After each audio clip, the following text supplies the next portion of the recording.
Playing with Fire. The movie opens up with a fire raging around a highway with several cars stopped. Hoping to escape, Captain Jake Carson, Cena, and his fire team parachute in and take control. After saving the bystanders, they zip out while the crowd looks on in awe. One woman begs to be taken with them because her husband is an accountant, who happens to be standing right next to her. And Jake Carson is the hottest man she's ever seen. As they arrive back, a news story plays showing the current division commander, Dennis Haysbert. He is talking about the fire they just put out in Santa Barbara. While Carson and Mark, Keegan-Michael watch. Mark notes that Commander Richards is retiring soon. And he and Jake talk about how that's Jake's dream job. At this point, literally half the smoke-jumping team walk in and quit.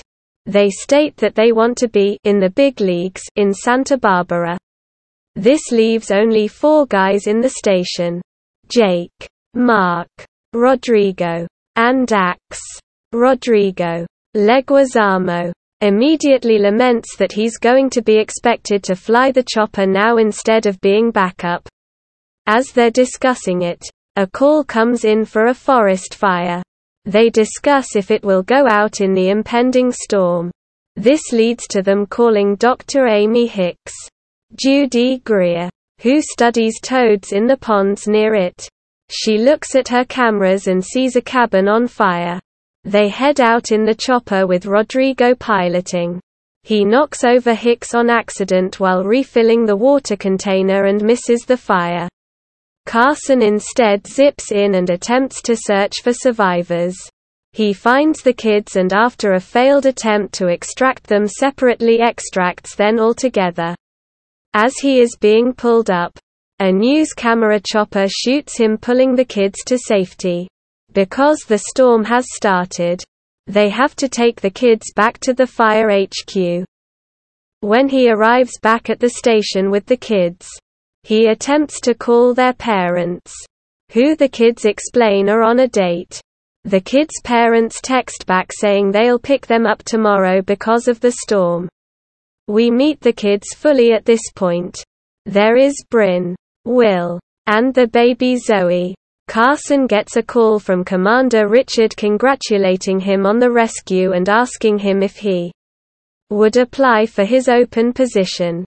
He also brings up Jake's father, who we find out died in a fire when he was young.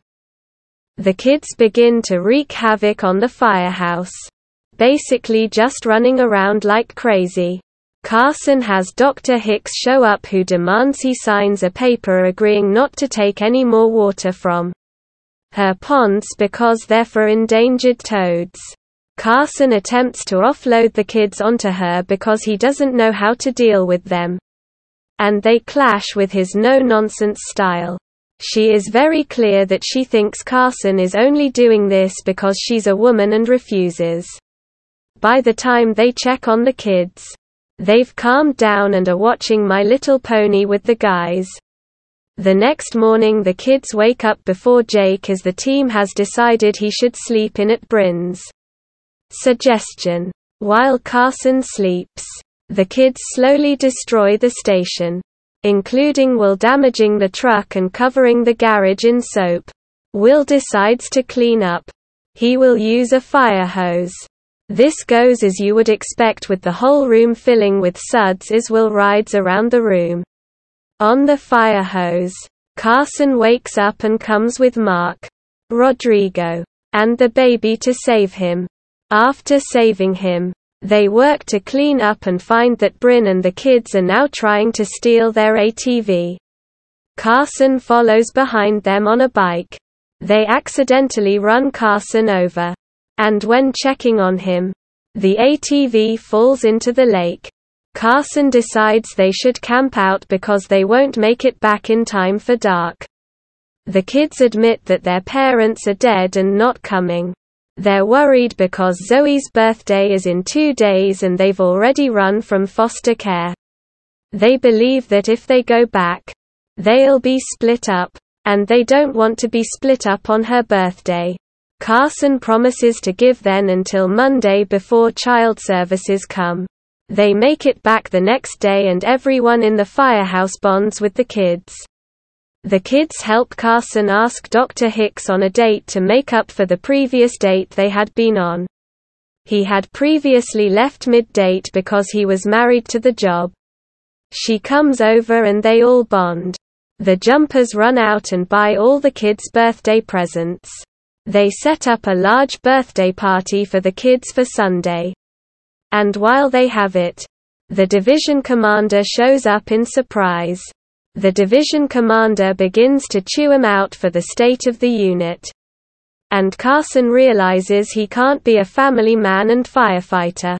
Child services show up. The kids steal division commander's Hummer and attempt to flee so they won't be broken up. Carson and the firefighters go in search of them. The kids get into an accident and dangle off the side of the mountain. Carson rappels down and works with the kids to save them.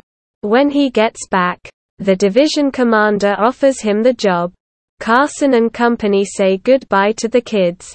Until Carson realizes he doesn't want to do that and adopts them instead. The last part of the movie is Carson, Dr. Hicks, and the kids prepping to go to the courthouse for a 2 p.m. wedding as Carson and Hicks are getting married. They go outside to the waiting fire team to go with them to the wedding.